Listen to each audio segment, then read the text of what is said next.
امانتیں رکھی تھی، جو کچھ اپنا مال ان کے پاس رکھا ہوا تھا، جو لوگ مسلمان لائے تھے ان یہودیوں نے اس وقت بھی اہل ایمان کی امانتیں ضبط کر لی تھی، یہ کہہ کر انکار کر دیا تھا کہ تم نے اسلام دین قبول کر لیا، دین بدل لیا، لہذا تم امانتوں کے حقدار نہیں ہو۔ یہ اس قدر غاصب اور مسلمانوں کی دشمن قوم ہے۔ یہ یہودی عبادات کے اندر، اپنی عبادت کے اندر مسلمانوں پر بددعائیں کرتے ہیں، مسلمانوں پر لعنت کرتے ہیں، مسلمانوں سے نفرت ان کے خون کے ہر قطرے میں شامل ہے، اور ہمیں اللہ رب العزت ان سے خبردار کروایا ہے۔ قرآن مجید میں رب نے فرمایا ان سے دوستی نہ کرو، پھر اللہ رب العزت نے فرمایا کہ یہ سب سے زیادہ تم سے متعصب اور دشمن تم سے سب سے پہلے نمبر پر یہودی ہیں۔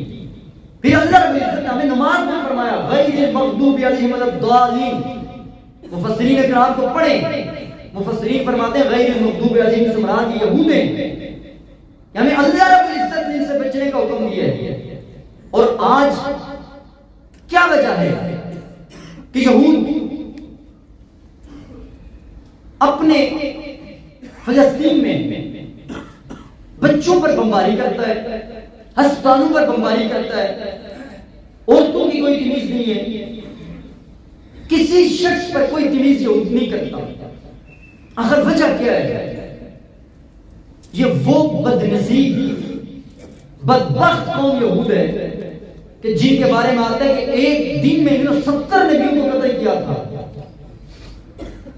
اور اس قوم کی خباثت یہ ہے صبح اس نے 70 نبیوں کو قتل کیا، شام کو اپنے کھیت تماشے میں لگے ہوئے تھے، انہیں پرواہ تک نہ ہوئی تھی کہ ہم نے آج ایک دن میں 70 اللہ کے پیاروں کو کیا کیا؟ شہید کیا۔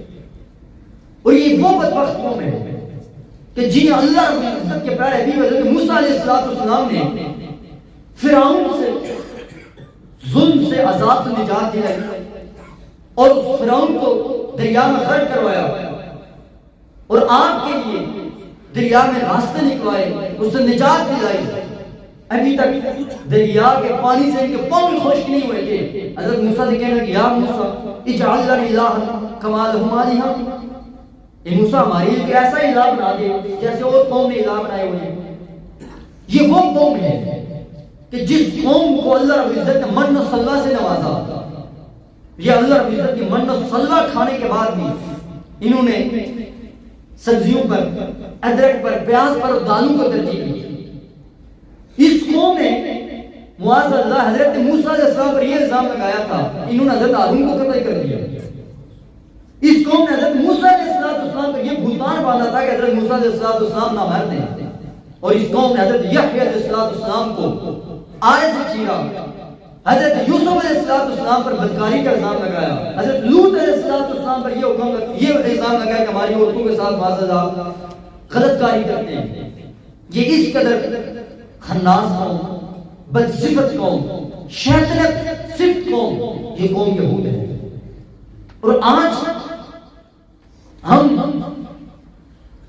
اس علمیے پر پہنچے ہیں کہ بھئی جب یہ مسلمانوں کی نسل کشی کرتا ہے، یہ نہ سمجھیں کہ آپ یہ صرف فلسطینیوں کا دشمن، یہ مسلمان کا دشمن ہے۔